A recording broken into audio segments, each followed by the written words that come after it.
Всем доброго времени суток, как у вас дела? Не виделись с вами пару недель. Для тех, кто смотрит со мной впервые видео, представлюсь, меня зовут Пахомова Елена Петровна, я соучредитель общественного фонда помощи и поддержки детей с синдромом Дауна Кумбала в городе Алматы, а также я работаю нейропсихологом при нашем центре. Работаю я сейчас уже практически с подростками, с детьми с синдромом. Сначала начинала с малышами, но так в жизни все распределилось, и сейчас я работаю с подростками. Это уже лирика, конечно. Вот. На сегодняшнем уроке, в общем, я подготовила серию уроков на тему строения головного мозга. Тут же хочется попросить вас дать обратную связь, насколько вообще вам интересна эта тема строения головного мозга, функции его. Кто-то может даже сказать, зачем вообще в принципе мне лезть в такие дебри, что-то узнавать, что-то слушать на это тратить свое время. Сразу хочется объяснить, имея и владея такими инструментами, вы как мама в первую очередь даже сможете продиагностировать своего ребенка, посмотреть на него даже с другой стороны и тут же дать серию каких-то упражнений конкретно для вашего ребенка, чтобы он развивался так, как нужно ему, понимаете? Обычно специалисты работают на таких общих, тем более если ребенок в группе находится, специалисты работают по такой общей программе. А здесь вы как мама, никто лучше не знает вашего ребенка, как вы. Вы увидите это все, вы поймете. Вот.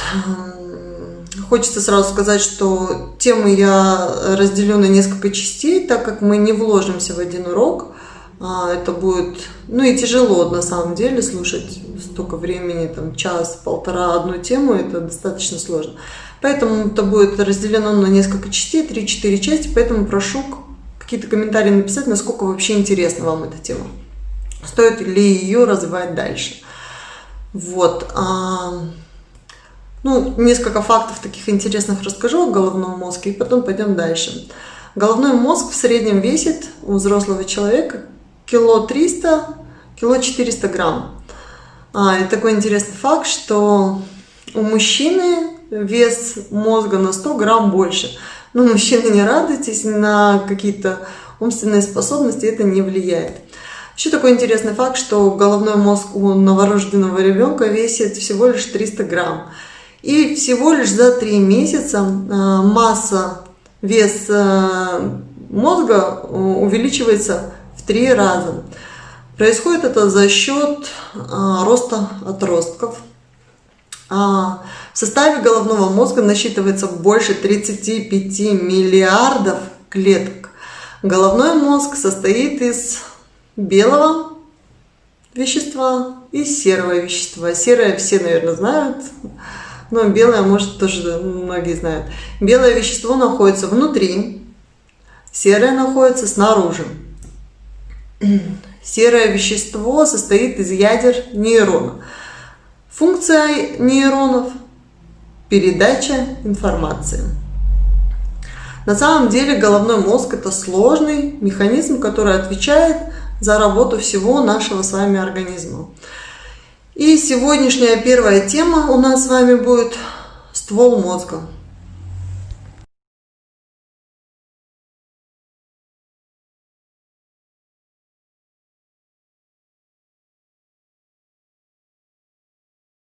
Итак, головной мозг подразделяет в себя 5 отделов. Один из этих отделов – это ствол мозга. Сегодня как раз мы будем говорить о стволе мозга и попробуем разобрать все его структуры и все его функции, за которые он отвечает. Включает он в себя 4 структуры. Первое – это продолговатый мозг, второе – Воролев мост, третье – средний мозг, мозжечок и четвертое – промежуточный мозг. Итак, продолговатый мозг у нас располагается между спинным и средним мозгом. Является частью головного мозга. Продолговатый мозг выполняет через соматическую или автономную систему сенсорные, проводниковые, двигательные, интегративные функции, свойственные всей нашей с вами центральной нервной системе. В продолговатом мозге у нас с вами находятся такие нервные центры, рефлексы. Очень важные, такие как дыхание, пищеварение, мышечный тонус, кашель, чихание, сердечные ритмы, сердечно-сосудистые, моргание, жевание, дыхание, в общем, потоотделение. Очень важные и нужные. Я хочу сказать, что при глубоком поражении продолговатого мозга вообще даже не свойственно с человеческой жизнью. Вот если будет глубокое поражение продолговатого мозга, человек, в принципе, даже не сможет выжить. Теперь хочется поговорить об основных проявлениях поражений продолговатого мозга, на что следует обратить внимание. При частичном положении структур продолговатого мозга чаще всего отмечается такой симптомокомплекс. И часто его называют как бульбарный паралич. Если кому-то будет интересно, зайти вглубь, поискать, почитать про это, можете под таким названием зайти. Итак, проявляется он следующим образом. Первое – это у нас дисфагия, нарушение глотания, поперхивание. Когда дети, допустим, кушают жидкую пищу, и она у них попадает в верхние дыхательные пути, в легкие, в трахею. Вот в частности в нашей семье, у нашего сына, каждый раз, когда он пил воду, на второй-третий глоток у него начиналось, он прям давился, и вода шла носом. И так продолжалось достаточно долго, наверное, где-то на 7-м годе жизни только прекратилось. Далее, дизартрия – это нарушение произношения трудно артикулируемых фраз. Третье – это афония или дисфония, это такая охриплость, такое ощущение, что у человека сильно болит горло, он так разговаривает. Нарушение звучности голоса. Дальше, назоолалия – это когда человек разговаривает через нос. Атрофия мышц языка. Далее, ограничение подвижности языка, обвисание мягкой небы, снижение небных рефлексов. Это вот основные проявления поражения продолговатого мозга, на что стоит обязательно обратить внимание. Так, идем дальше.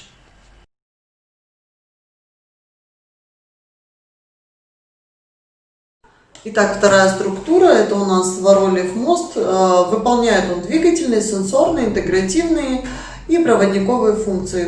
Основной функцией вообще моста это и является проведение нервных импульсов вверх направления к коре головного мозга и, соответственно, от коры головного мозга вниз к мозжечку. Ядра серого вещества моста принимают участие в слюноотделении, потоотделении, слезоотделении и в реакциях, таких как моргание, жевание и так далее. Третья структура – это у нас средний мозг, это отдел стволовой части головного мозга, находится он расположен между промежуточным мозгом кпереди и Воролиевым мостом и мозжечком сзади. Образование среднего мозга участвует в осуществлении функций зрения, слуха, в регуляции движений, поз, в мышечном тонусе, состоянии бодрствования и сна и участвует даже в эмоционально-мотивационной активности. Мозжечок, думаю, что очень много людей слышали про него. Участвует он в координации движения, сохранении позы, мышечного тонуса и равновесия тела. Естественно, врожденные нарушения или развитие, или поражение мозжечка у человека ведут к нарушениям равновесия, к мышечному тонусу, расстройству координации силы, величины и скорости мышечных сокращений и появлению тремора при выполнении произвольных движений и даже к быстрой утомляемости. Так, на самом деле мозжечок состоит из 3 частей. Вот я сейчас быстренько вам скажу. Первая часть как раз у него отвечает за поддержание равновесия и координации глаз, головы и шеи и участвует как раз в вестибулярных ядрах, связан с вестибулярными ядрами.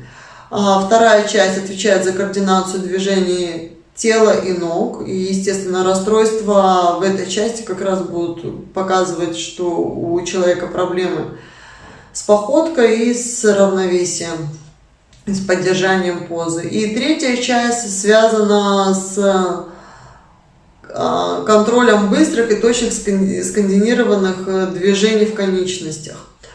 Вот такой вот важный у нас мозжечок. На самом деле мозжечок до сих пор исследуют, и по последним данным говорят, что мозжечок участвует не только в координации движений, там ответственен только за координацию движений, равновесие, но и на самом деле, что он участвует в аспектах обучения, речи, памяти. Так что вот так вот. Я в конце этого урока хочу сделать записать небольшой ролик, там на пару минут, упражнение, как можно в домашних условиях, в принципе, стимулировать мозжечок. Со своим ребенком я вам покажу.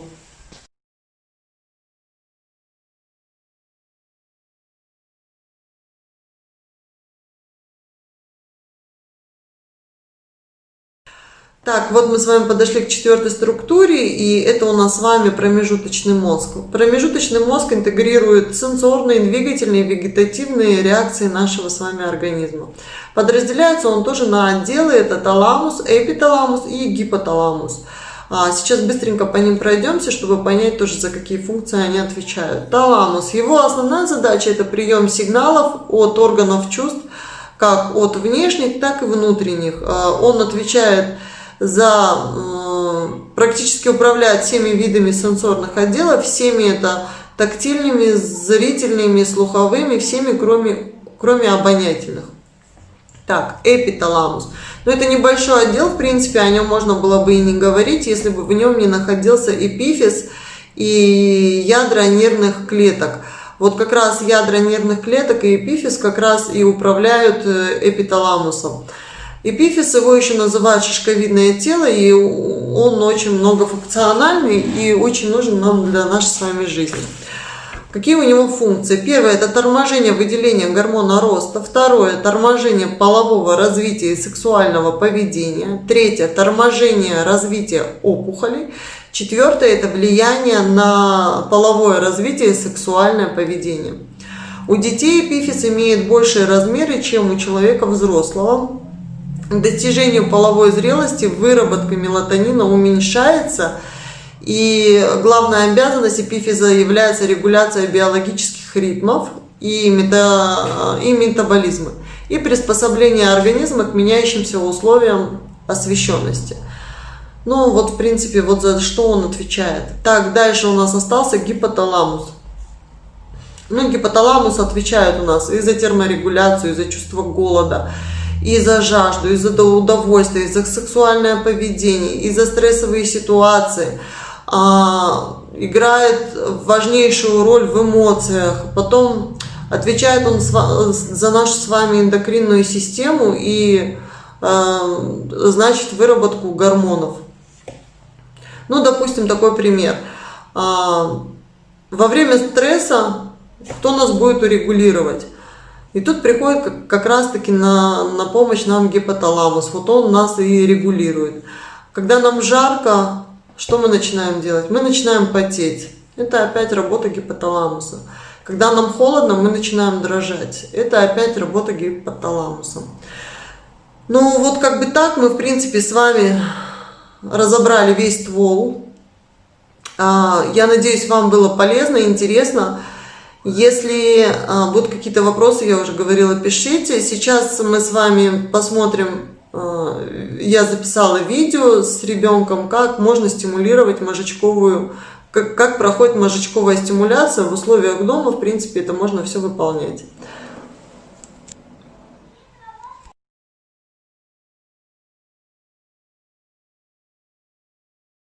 Так, теперь мы будем как раз получать инструменты, как же мы можем прокачать наш ствол мозга. Многие уже слышали о мозжечковой стимуляции. Кому будет мало информации, которую я дала, можете тоже залезть, почитать, очень интересно. Мозжечковая стимуляция. Я хочу рассказать и показать, как, в принципе, вы можете с минимумом финансовых затрат, с минимумом временных затрат проделывать такие упражнения, находясь дома со своим ребенком. И, в принципе, это можно проделать со всеми своими детьми. Там, не обязательно только с детьми с синдромом Дауна. Это будет полезно всем детям. И вообще это очень интересно, забавно и весело. На самом деле, попробуйте сами. Со стороны это кажется, ну что здесь такого, это легко. Но когда родители пробуют сами, они понимают, что это сложно. Так, часто родителям кажется, что неуклюжесть, нарушение баланса, координация движений – это такая особенность ребенка, но ни в коем случае не неврологические проблемы. Но эти особенности как раз и являются нарушениями ствола мозга.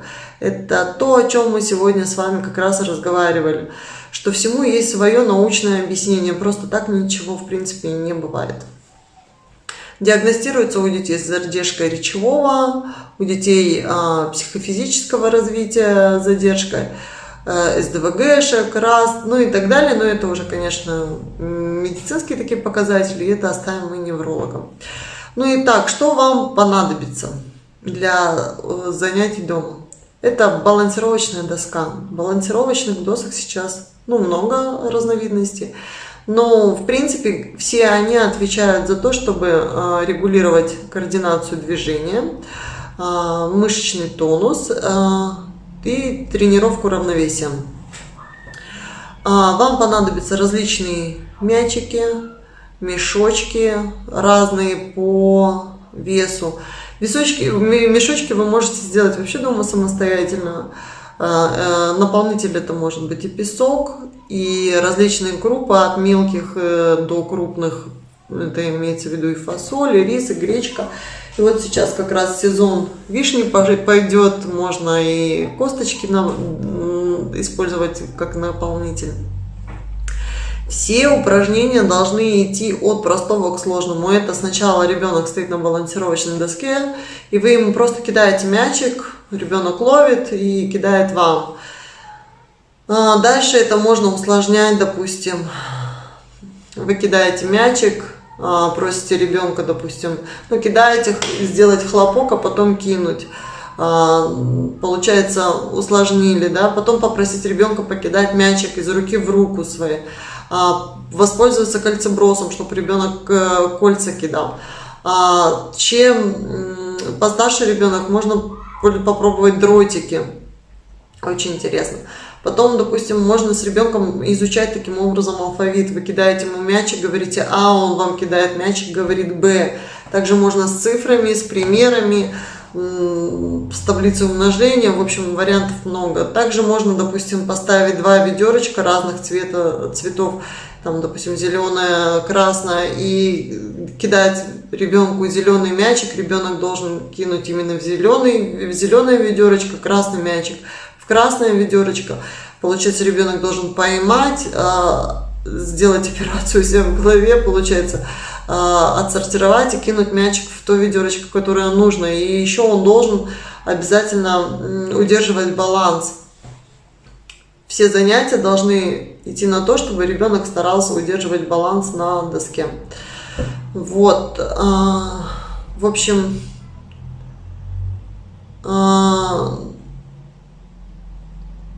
вариантов на самом деле много. Надо просто пробовать, это только просто нужно начинать.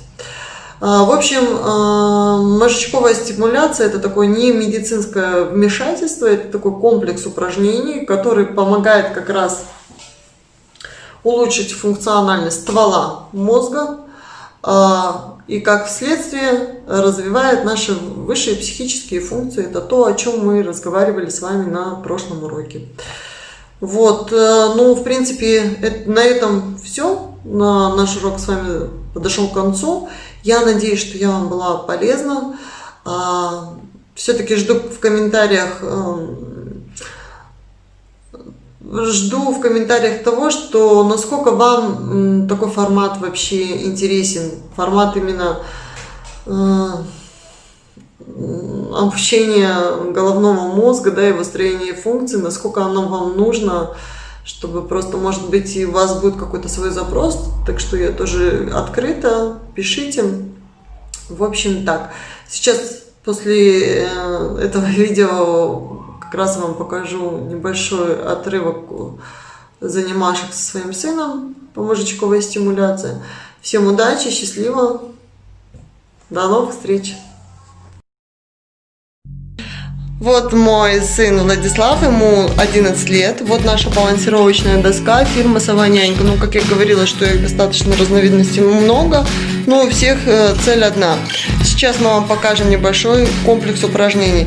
Главное, обязательно, чтобы ребенок держал равновесие во время упражнений.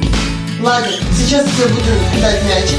Ты его ловить двумя руками и возвращать мне. И при этом мы с тобой будем считать цифры. Договорились? Но ты держишь равновесие. Всегда постарайся выровнять. Вот, молодец, классно. Давай, ловим. 1, 2, 3, 4, 5, 7,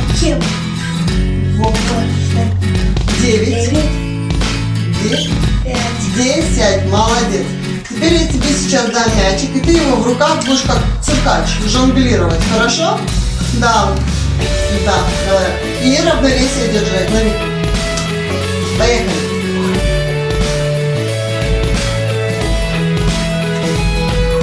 Старайся повыше. Молодец. Теперь смотри, стоп. Выровняйся. Ровненько вставь. Молодец. Теперь правой рукой подкидывай мяч. Да.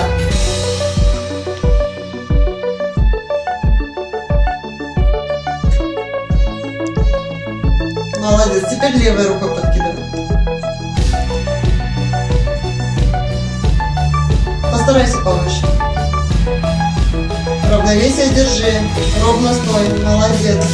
Теперь подкидываем, смотри. Кидай. Кинь мне, я тебе покажу. Молодец, смотри. Хлопок ловишь. Вверх, хлопок ловишь. Давай попробуем. Давай попробуем. Лови. Давай. Молодец! Получилось! Давай еще! Молодец! Равновесие. Еще. Молодец. Еще раз. Молодец. Кидай мне. Умничка. Теперь попробуй приседание. Руки вперед. Давай. 1, 2, 3, 4, 5. Молодец. Скажи всем пока. Да. Пока.